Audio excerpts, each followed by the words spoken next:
كنت معي من البداية. Berlatar di Norwegia, cerita dibuka dengan suara pidato dari wali kota Jostein yang sedang mencalonkan diri lagi untuk periode kedua. Selain menyampaikan janji-janji khas seorang politikus, Jostein juga sempat mengucapkan terima kasih kepada istrinya Eva yang selama ini selalu mendukungnya. Eva sendiri adalah seorang guru bahasa di salah satu SMA di kota itu. Setelah selesai mengajar, Eva mengajak murid-muridnya menghadiri acara sosialisasi penerimaan pengungsi. Jostein yang menjadi penggagas program tersebut juga hadir. Namun ada satu hal yang cukup mengganggu Eva. Eva sangat tidak suka dengan salah satu wanita panitia acara itu. Rasa bencinya begitu kuat sampai-sampai Eva bercanda pada temannya Inge bahwa Eva ingin menghabisi wanita tersebut. Malam harinya Eva memeriksa donasi online untuk membantu para pengungsi. Saat itu Jostein mengajaknya berbicara, tapi Eva menolak. Eva mengatakan masih belum bisa melupakan kesalahan Jostein. Tidak dijelaskan apa yang dilakukan Jostein, tapi cukup jelas bahwa perbuatan itu membuat Eva mengalami trauma. Keesokan harinya Eva mendatangi tempat penampungan imigran dari berbagai negara. Di sana Eva bertemu banyak pengungsi, salah satunya Amir, imigran asal Suriah. Berbeda dari lainnya, Amir cukup lancar berbicara dalam bahasa Denmark dan Inggris. Bahasa Denmark sendiri mirip dengan bahasa Norwegia, jadi komunikasi mereka cukup mudah. Amir bercerita bahwa Amir belajar secara otodidak lewat YouTube karena awalnya Amir berharap bisa pergi ke Denmark. Amir juga menyukai sastra, hal yang membuatnya semakin dekat dan akrab dengan Eva.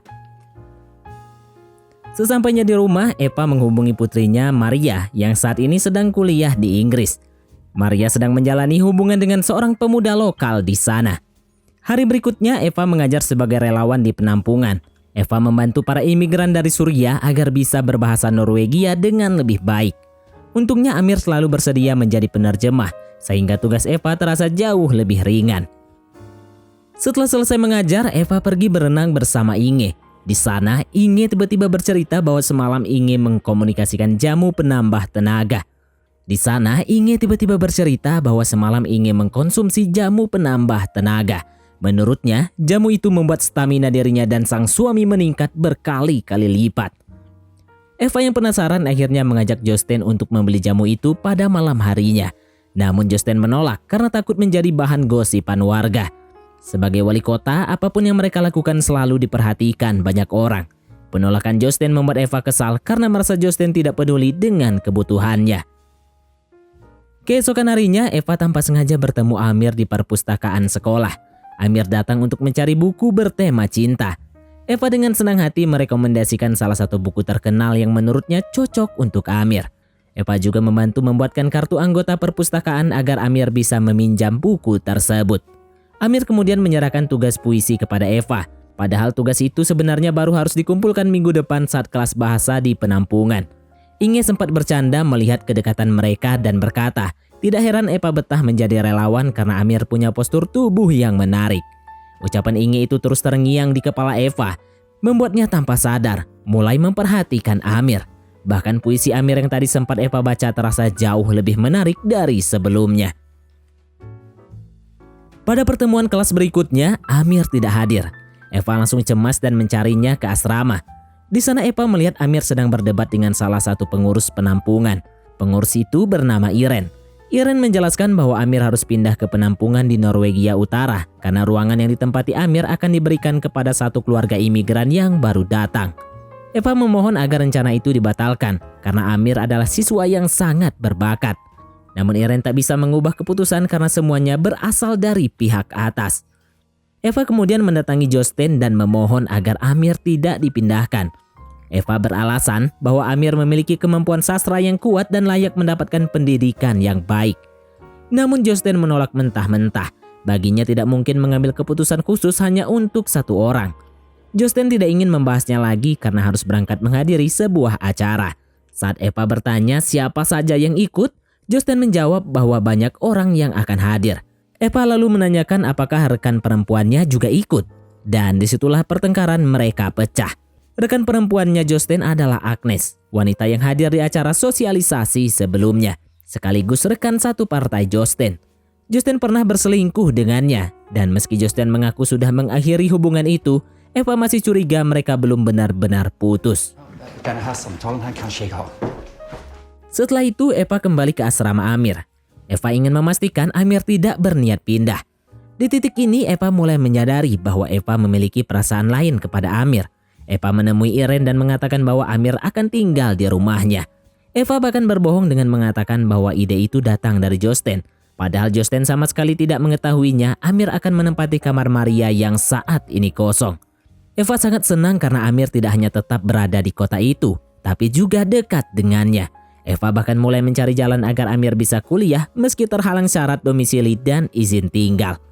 Keesokan paginya Eva mendengar Amir sedang berbicara dengan temannya. Yang membuatnya heran mereka berbicara dalam bahasa Denmark padahal keduanya berasal dari Suriah. Amir beralasan bahwa temannya dulunya tinggal di Denmark. Eva bertanya kenapa mereka tidak memakai bahasa Arab saja.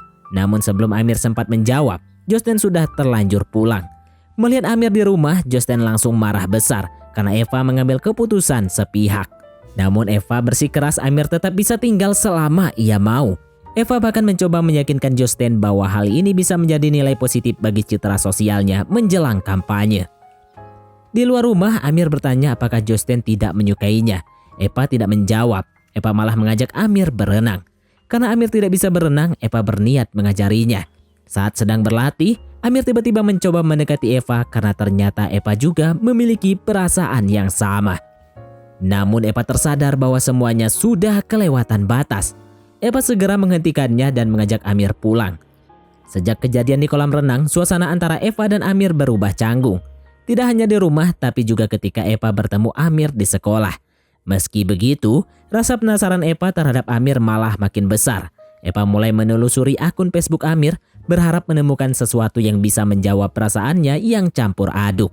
Saat sedang membuka Facebook, Eva tiba-tiba menerima pesan dari akun bernama Basir Ismail. Isinya menyinggung kejadian mereka di kolam renang, seolah pengirimnya menikmati momen itu. Namun dalam hitungan detik, pesan itu langsung dihapus. Eva langsung curiga, hanya dia dan Amir yang tahu kejadian itu. Jadi siapa lagi kalau bukan Amir? Setibanya di rumah, Eva langsung masuk ke kamar Amir untuk mencari petunjuk apakah Amir adalah Basir. Namun Eva tidak menemukan apapun. Keesokan paginya setelah Jostein berangkat ke kantor, Eva menanyai Amir secara langsung. Eva meminta Amir jujur tentang identitasnya, karena Eva yakin akun bernama Basir itu adalah Amir sendiri. Eva bahkan sempat mengancam akan melapor jika Amir tetap tidak mau bicara. Setelah berpikir sejenak, Amir akhirnya buka suara. Amir mengaku bahwa nama aslinya adalah Basir Ismail. Amir pernah tinggal di Denmark selama 7 tahun sehingga fasih berbahasa Denmark. Namun izin tinggalnya dicabut karena keluarganya telah dipulangkan ke Suriah. Basir sendiri mencoba bertahan di Eropa dengan identitas baru sebagai Amir. Amir tidak ingin kembali ke Suriah karena khawatir akan dieksekusi sebagai pengkhianat. Basir berkata bahwa bertemu Eva membuatnya merasa memiliki harapan lagi. Bagi Basir, Eva adalah orang yang memperlakukannya dengan tulus. Mendengar cerita itu, Eva langsung memeluk Amir. Namun tanpa sadar saat melewati pagar pembatas, Amir justru bertindak lancang dengan menancapkan singkongnya di lahan milik Jostein. Waktu berlalu dan akhirnya Eva mulai menyadari bahwa hubungan yang mereka jalani ini adalah sebuah kesalahan. Eva meminta Amir untuk tidak mengulanginya lagi. Namun pada kenyataannya iman Eva tetap goyah. Mereka semakin dekat dan Eva semakin sulit menjauh dari Amir. Sejak dekat dengan Amir, Eva seperti kehilangan jati dirinya. Eva sering tidak datang mengajar di penampungan karena lebih memilih menghabiskan waktu bersama Amir atau Basir, terserah mana yang cocok. Di sisi lain, Eva sendiri sebenarnya terlihat dilema. Selisih usia mereka cukup jauh dan tidak ada jaminan Amir bisa tinggal selamanya di negara itu. Tapi meskipun begitu, Eva tetap ingin menikmati waktu bersama Amir, apalagi ketika rumah sedang kosong. Namun tiba-tiba hubungan mereka hampir ketahuan, karena Jostein pulang lebih cepat dari kegiatan politiknya. Untungnya Eva dan Amir bergerak cepat dan berhasil bersembunyi sebelum Jostein menemukan mereka. Beberapa hari tidak bertemu, Jostein tiba-tiba meminta Eva untuk main saat itu juga. Esok harinya Eva sibuk membantu Amir menyiapkan surat permohonan izin tinggal tetap lengkap dengan semua dokumen yang diperlukan. Setelah semuanya beres, Eva mengajak Amir membeli kue panggang favoritnya dengan naik kapal feri. Tujuannya sederhana, mereka ingin merayakan keberanian Amir yang akhirnya mengajukan permohonan izin tinggalnya.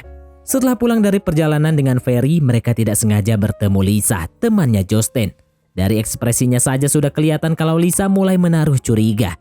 Hubungan Eva dan Amir memang terlihat lebih dekat dari sekedar relawan dan pengungsi.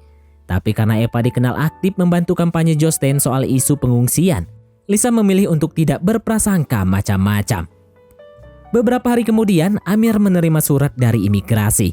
Eva langsung membukanya bersama Amir dan kabar itu benar-benar membuat mereka lega. Permohonan izin tinggal Amir diterima. Keduanya langsung bahagia, meski Eva tetap memikirkan satu hal. Bagaimana kalau ada orang yang mengetahui identitas asli Amir? Tapi Amir meyakinkan bahwa tidak ada seorang pun di negara itu yang mengenalnya sebagai Basir. Kebahagiaan itu tidak berlangsung lama. Jostein pulang dengan wajah tegang. Merasa suasana tidak enak, Amir memilih turun ke lantai bawah. Jostein kemudian berkata bahwa Lisa melihat mereka di atas feri. Jostein mulai curiga dan langsung bertanya apakah Eva berselingkuh dengan Amir. Pertanyaan itu membuat Eva kesal dan marah. Karena menurutnya Jostein sudah berpikir terlalu jauh. Eva akhirnya menceritakan keresahannya itu kepada Inge. Dari raut wajah Eva, Inge langsung tahu bahwa Eva memang sedang menyukai seseorang. Meski begitu, Eva tidak menyebutkan siapa orang itu. Tapi jelas perasaannya sudah tidak bisa Eva sembunyikan lagi. Suatu hari Jostein dan Eva makan siang bersama Lisa dan suaminya. Tanpa diduga, Amir muncul untuk memberikan kabar bahwa Amir diterima interview oleh salah satu universitas. Eva langsung senang dan menawarkan diri untuk mengantarkan Amir karena lokasi interviewnya berada di luar kota. Tapi Amir menolak karena Amir sudah berencana pergi dengan temannya. Penolakan itu membuat Eva sedikit tersinggung. Hari demi hari Eva merasa Amir semakin menjauh. Apalagi saat Eva melihat Amir di sekolah sedang berbicara dengan seorang siswi bernama Kari. Ketika Eva bertanya, Amir berdalih bahwa Amir hanya ingin mengembalikan buku. Padahal jelas sekali Amir datang untuk menemui Kari. Eva tidak mampu menyembunyikan rasa cemburunya. Amir yang menyadari hal itu mencoba mengajak Eva bermain untuk meredakan suasana. Namun belum sempat apa-apa, Inge muncul dan melihat mereka. Saat itu juga rahasia hubungan Eva dan Amir terbongkar. Inge marah besar, bukan hanya karena Eva berbohong selama ini, tapi juga karena status Eva sebagai istri wali kota dan umur Amir yang masih sangat muda. Inge bahkan khawatir kalau Eva memanfaatkan Amir. Ucapan Inge membuat Eva cemas. Eva mulai takut jika hubungan itu sampai terungkap ke publik. Nama Jostein pasti hancur dan Eva bisa saja dituduh memanipulasi Amir. Setibanya di rumah, Eva langsung menanyai Amir apakah Amir pernah menceritakan hubungan mereka kepada siapapun. Amir bersumpah Amir tidak pernah mengatakan apapun kepada siapapun. Sore itu temannya yang akan menjemput Amir untuk berangkat interview akhirnya datang. Dan ternyata orang yang dimaksud adalah Kari. Melihat itu Eva langsung merasakan cemburu yang menusuk. Setelah tahu Amir dekat dengan Kari, perasaan Eva benar-benar tidak tenang.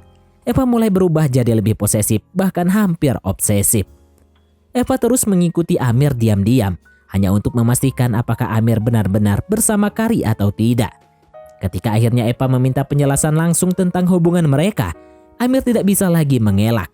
Amir mengakui bahwa mereka memang sedang berkencan. Pengakuan itu langsung membuat Eva marah besar. Eva menuduh Amir hanya memanfaatkannya demi bisa mendapatkan izin tinggal tetap. Tapi Amir membalas, mengatakan justru Eva yang memanfaatkan dirinya. Bahkan Amir sempat berkata bahwa Eva seharusnya memperlakukannya seperti seorang ibu, bukan sebagai pasangan. Padahal kalau melihat kejadian sebelumnya, justru Amir sendiri yang lebih dulu mendekati saat kejadian di kolam renang. Sakit hati dan kecewa, akhirnya Eva mengusir Amir dari rumah dan memutuskan semua hubungan dengannya. Keesokan harinya Eva dipanggil oleh Iren. Rupanya Amir datang ke tempat penampungan sambil menangis dan mengatakan bahwa Eva mengusirnya. Sebagai kepala penampungan yang dulu mengurus Amir, Iren merasa bertanggung jawab dan ingin tahu apa yang sebenarnya terjadi. Iren bahkan mengingatkan bahwa dulu Eva sendiri yang meminta Amir tinggal bersamanya. Eva hanya menjawab bahwa hidup mereka tidak berjalan seperti yang Eva bayangkan. Iren kemudian bertanya langsung apakah Eva berselingkuh dengan Amir karena Iren merasa ada yang janggal.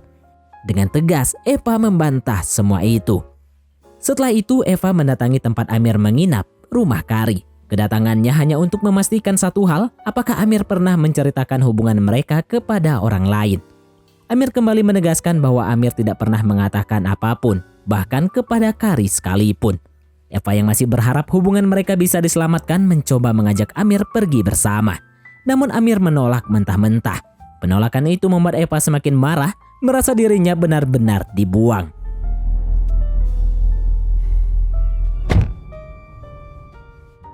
Saat Eva pulang, Josten meminta penjelasan tentang apa yang sebenarnya terjadi. Josten sudah lama merasa curiga ada sesuatu antara Eva dan Amir. Kali ini Eva tidak bisa lagi berbohong. Eva akhirnya mengakui bahwa Eva berselingkuh dengan Amir. Awalnya Eva hanya ingin membalas perlakuan Josten, tapi pada akhirnya Eva sadar semuanya adalah kesalahan besar. Eva kemudian memberitahu Josten bahwa Amir sebenarnya menggunakan identitas palsu. Mendengar itu, amarah Josten sedikit mereda. Kini Josten lebih fokus terhadap masalah identitas Amir. Jika Amir benar memakai identitas palsu, menurut Josten maka Amir harus diproses secara hukum. Esok paginya, Josten dan Eva datang ke tempat penampungan untuk memberitahu Iren bahwa Amir ternyata memakai identitas palsu. Josten meminta Iren untuk segera mengambil tindakan, karena menurutnya setiap bentuk pelanggaran dan ketidakjujuran tidak boleh dibiarkan. Situasi semakin rumit karena partai konservatif lawan politik Josten yang berasal dari partai buruh bisa saja memanfaatkan masalah ini untuk menjatuhkannya. Beberapa waktu kemudian Amir muncul di rumah Eva. Wajahnya terlihat putus asa. Amir memohon agar Eva mencabut pernyataannya tentang identitas palsu itu. Amir takut dideportasi dan tidak ingin kembali ke negaranya. Meski sebenarnya Eva masih menyimpan rasa, Eva tetap teguh dengan keputusannya. Tak lama setelah itu Josten keluar dan langsung mengusir Amir tanpa banyak bicara. Keesokan harinya ketika Eva hendak pergi ke sekolah, Eva melihat Kari sedang ditenangkan oleh Inge dan teman-teman sekelasnya. Kari tampak sangat terpukul setelah mengetahui Amir dideportasi kemarin. Melihat itu, Eva langsung pulang. Sesampainya di rumah, Eva mengambil sebotol minuman. Seperti ingin merayakan kemenangannya sendiri, seolah semua ini adalah balasan atas apa yang Eva yakini sebagai pemanfaatan Amir. Di akhir film, Josten tampil sedang berpidato. Sama seperti adegan awal, Josten dinyatakan memenangkan pemilu dan resmi menjadi wali kota untuk 4 tahun ke depan. Seperti sebelumnya, Josten kembali memuji Eva dengan penuh kebanggaan, membuat orang-orang menganggap mereka pasangan harmonis. Namun hanya Inge yang tahu kenyataan pahit di balik semua itu. Dan film pun tamat. Oke, baiklah, mungkin sampai di sini saja teman-teman untuk alur cerita film kita kali ini. Terima kasih buat teman-teman yang telah mengikuti alur cerita film ini sampai selesai. Sekian dari Mimin, sampai jumpa di konten berikutnya.